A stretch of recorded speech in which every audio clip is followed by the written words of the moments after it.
हिप्परगा तलावातील पाणी पातळी खालावल्याच्या वृत्तांमुळे शहरातील नागरिकांमध्ये पाणी टंचाईची भीती निर्माण झाली असली तरी सोलापूर शहराच्या पाणी पुरवठ्यावर याचा कोणताही विपरीत परिणाम होणार नसल्याचा खुलासा महापालिकेच्या सार्वजनिक आरोग्य अभियांत्रिकी विभागाचे प्रमुख व्यंकटेश चौबे यांनी केला आहे। अलीकडेच ब्रेन न्यूज चॅनलवर हिप्परगा तलावाची पाणी पातळी घटल्याबाबत वृत्त प्रसारित करण्यात आले होते। या पार्श्वभूमीवर चौबे यांनी शहराच्या पाणी पुरवठ्याबाबतची स्थिती स्पष्ट केली। त्यांनी सांगितले की सध्या सोलापूर शहराला मुख्यत्वे उजनी जलाशयाच्या माध्यमातून पाणी पुरवठा केला जात आहे। उजनी जलाशयातील पाणीसाठा कमी झाला तरी दुहेरी पाईपलाईन यंत्रणेमुळे पाणी पुरवठ्यात कोणताही अडथळा निर्माण होणार नाही। तसेच हिप्परगा तलावातील पाणी पातळी घटली असली तरी शहराच्या नियमित पाणी पुरवठ्यावर त्याचा परिणाम होणार नसल्याचे त्यांनी स्पष्ट केले। उपलब्ध जलस्रोतांचे योग्य नियोजन आणि पर्यायी यंत्रणेमुळे शहराला पुरेसा पाणी पुरवठा करता येणार असल्याचा विश्वास त्यांनी व्यक्त केला।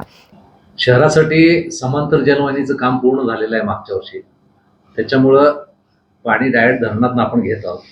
नदीला पाणी जरी नाही आलं तरी धरणातून पाणी घेणार आहे। आणि हिप्परगाच्या बाबतीमध्ये हिप्परगा 50% आहे सध्या।